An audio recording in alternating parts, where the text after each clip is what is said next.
जय श्री कृष्णा, राधे राधे। कैसे हैं आप सभी? उम्मीद करता हूं कि आप अपनी पढ़ाई अच्छी तरह से कर रहे होंगे। देखिए, आपके और मेरे बीच में जो श्रृंखला चल रही है वो अति लघुतरात्मक प्रश्नों की है और आपके 9 पाठ हैं। 9 में से मैं 7 कंप्लीट करके आपको 6 डाल चुका हूँ, 7वां डालूँगा और 8वां तैयार कर रहा हूँ आपके लिए। तो थोड़ा सा एग्ज़ाम से पहले इनको देख लेना। अच्छी लगे तो लाइक, शेयर और सब्सक्राइब ज़रूर कर देना। देखिए, आज का टॉपिक है आपका रसखान।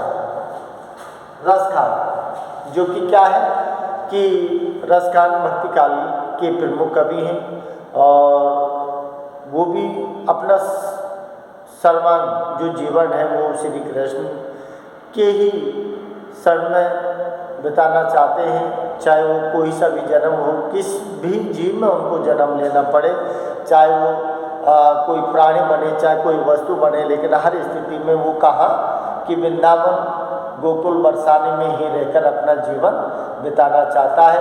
तो कृष्ण के अन्य भक्त हैं रसखान, और रसखान जैसे नाम है, जैसे लिखा है, जैसे अपन कहते हैं कि यथा नाम तथा गुण, वो बात इनमें दिखाई देती है। यथा नाम तथा गुण, इसका मतलब कि रसखान वास्तव में ही रस की खान है। लेकिन रस की खान का पता कब पड़ता है? जब इनके पदों को हम पढ़ते हैं, तब रसखान के विषय में हम जान सकते हैं। बाकी बिना पढ़े बिना समझे तो हम रसखान की बात को नहीं समझ सकते। और ये कृष्ण के अन्य उपासक हैं। ब्रजभाषा में इन्होंने अपनी काव्य रचना लिखी है। तो देखिए, थोड़ा सा सबसे पहले तो क्वेश्चन एक जो है कि रसखान का जन्म क्या दिया है? रसखान का जन्म कब हुआ? जिसमें ध्यान रखो 1548 ईस्वी। और मृत्यु कब दिखाई है? मृत्यु कब दिखाई है? 1628। मृत्यु 1628 दिखाई है और जन्म कब दिखाया है? 1548 ईस्वी। दूसरा देखिए,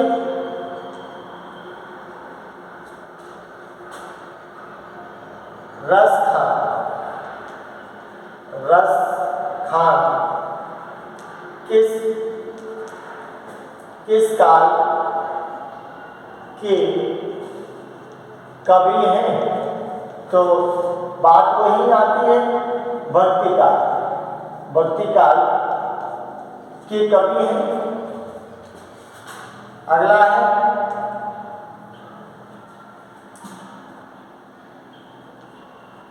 रसखान भक्ति काल। भक्ति काल की किस धारा के कवि हैं? तो क्या है?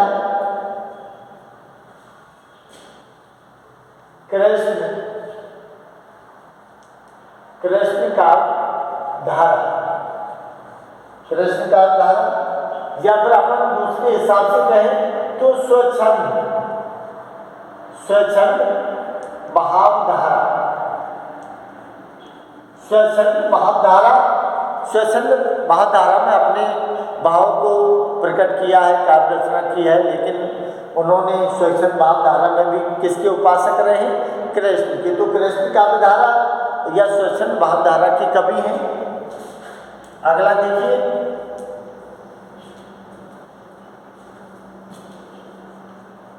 रसखान की भक्ति किस प्रकार की है? तो देखिए, इनकी जो भक्ति है वो कैसी है? जैसी मीरा की, जिसमें प्रेमा और क्या दिया है? माधुर्य। प्रेमा माधुर्य भाव की ही भक्ति है रसखान की। प्रेम ही किया है कृष्ण ने, कृष्ण से रसखान ने, तो माधुर्य भाव प्रेमा भक्ति जैसी है उनकी। रसखान के गुरु का क्या नाम था? तो ध्यान रखना, इसमें है स्वामी कौन है? विठलनाथ, स्वामी विठलनाथ। किसके गुरु हैं? रसखान के। स्वामी विठलनाथ कौन थे? जिन्होंने अष्टसाप की स्थापना की थी 1565 में। इनके पिताजी कौन थे? गुरु वल्लभाचार्य, जो सूरदास जी के गुरु थे। और विठलनाथ किसके गुरु हैं? रसखान के। विठलनाथ के 4 शिष्य थे, 4 ही वल्लभाचार्य के थे। तो फिर अष्टसाप की स्थापना भी इन्होंने की थी। इससे पहले मीरा पढ़ी, मीरा के गुरु रैदास थे। मीरा के गुरु रैदास थे, क्योंकि बेड़ा गुरु बनाए किसी को ज्ञान नहीं होता है। अगला देखिए, रसखान के काव्य का मूलाधार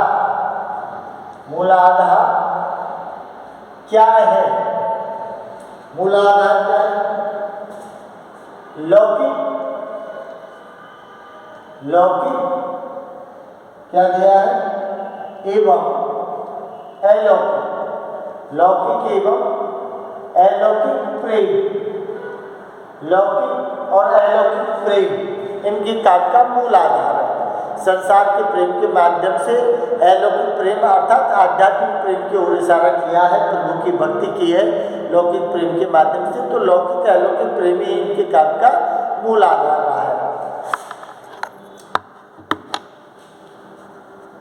अब देखिए अगला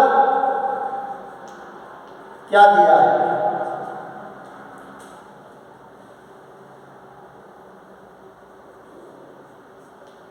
रसखान ने अपने काव्य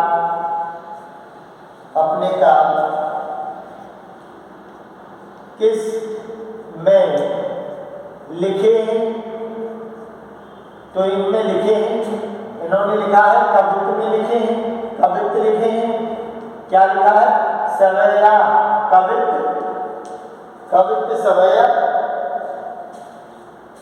और क्या है? दोहा। कवित्व सवैया दोहा छंद में इन्होंने अपने काव्य का वर्णन किया है। अब देखिए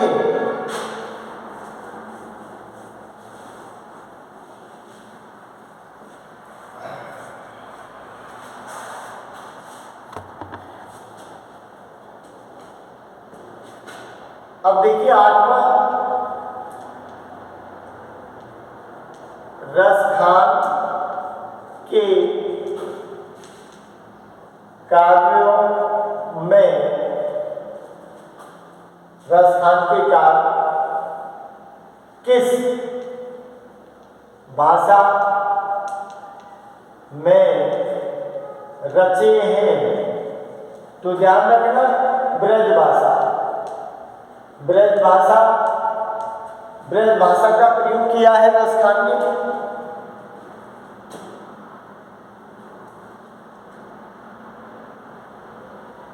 अगला देखिए, रसखान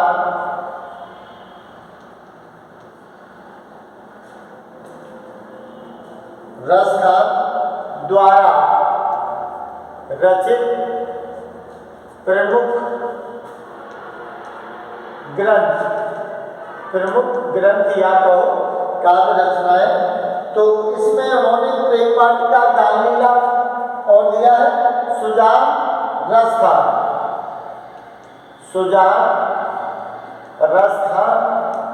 लिखा है। एक लिखा है प्रेम वाटिका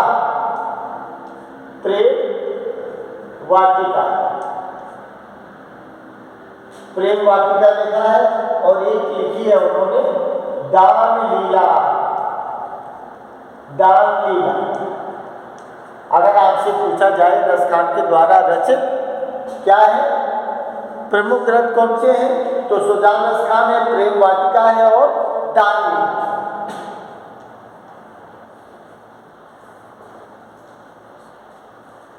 अगला है रसखान ग्रंथावली। रसखान ग्रंथावली का संपादन किसने किया? संपादन किसने किया?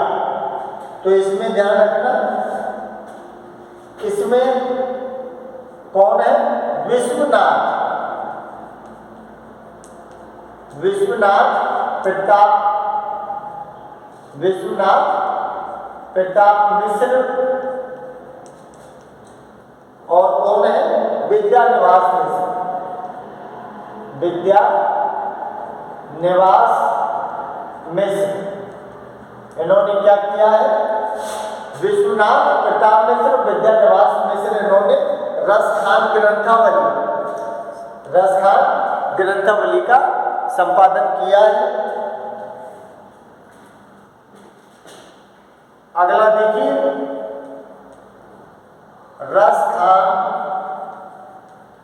रसखान का मूल नाम क्या था? रसखान का मूल नाम क्या था? सैयद इब्राहिम।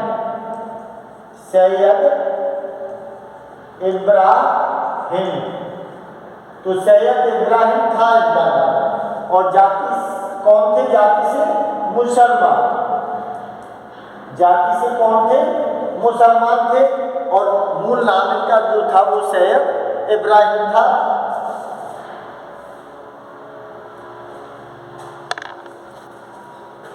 अब देखिए,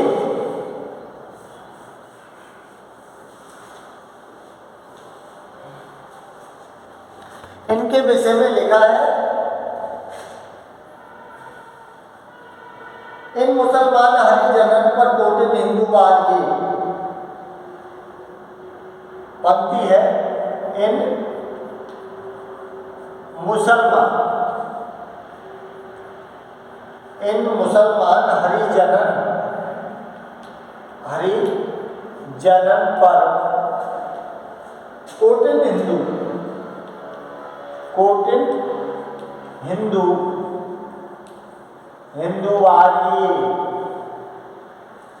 कोटिन हिंदूवादी, ये पंक्ति किसने कही थी? किसके विषय में कही? रसखान के विषय में ये पंक्ति किसने कही थी?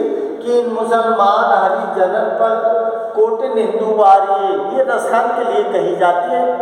लेकिन कही किसने थी? ये कही थी, ध्यान रखना,